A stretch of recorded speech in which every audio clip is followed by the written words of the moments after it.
ഇന്നലെ ഉത്തര കേരളത്തിലെ പുകഴ്പെറ്റ ശങ്കരനാരായണ ക്ഷേത്രോത്സവം ആറാട്ട് തൊഴാനെത്തി ഞാൻ. ഗജപൃഷ്ഠാകൃതിയും 2 നിലകളുമുള്ള ശില്പഭംഗിയുറ്റ ആ മഹാക്ഷേത്രത്തിൻ്റെ തിരുനടയിൽ എത്തിയപ്പോൾ ഒരു കാലത്ത് മൂഷിക വംശരാജാക്കന്മാരുടെ തലസ്ഥാനമായിരുന്ന നിരവധി ചരിത്രങ്ങളും പുരാവൃത്തങ്ങളും ഉറങ്ങിക്കിടക്കുന്ന ഏഴിമലയിലെ ആ കദളിവനത്തിൻ്റെ കഥ മനസ്സിൽ തെളിഞ്ഞു വന്നു.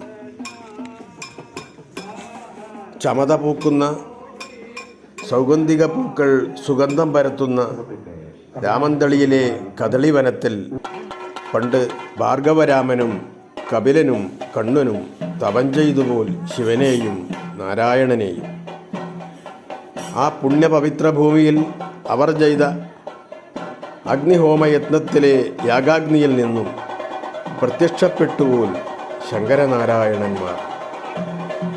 അവിടെ കുംഭത്തിൽ സാളഗ്രാമ മണിമുത്തുകൾ നിറച്ച് സന്താന ഗോപാല മന്ത്രം ജപിച്ച് പ്രതിഷ്ഠിച്ചു ഭാർഗവരാമൻ ശങ്കരനാരായണൻ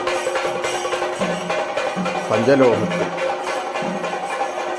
ദേശാധിപത്യം വഹിക്കുന്ന ഈ ദേവന് ശങ്കരനാരായണ മന്ത്രം ഉരുവിട്ട് ചതുശതമൊന്ന് നിവേദിച്ചു ഭാർഗവരാമൻ. ഗജപൃഷ്ഠാകൃതിയിൽ 2 നിലകളുള്ള ഈ മഹാക്ഷേത്രത്തിലെ വിഗ്രഹത്തിന് 6 അടി ഉയരമുണ്ട്.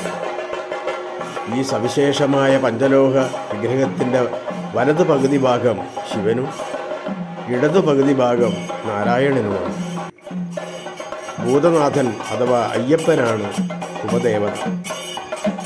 ഉത്സവത്തിൻ്റെ സമാപന ദിവസമായ ഇന്നലെ ക്ഷേത്ര പത്മതീർത്ഥത്തിൽ ദേവൻ്റെ ആറാട്ട് നടന്നു.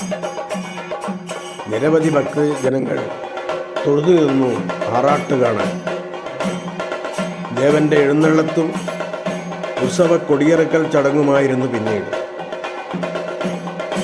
പറനിറക്കൽ ചടങ്ങിൽ നിരവധി ഭക്തർ പങ്കെടുത്തു.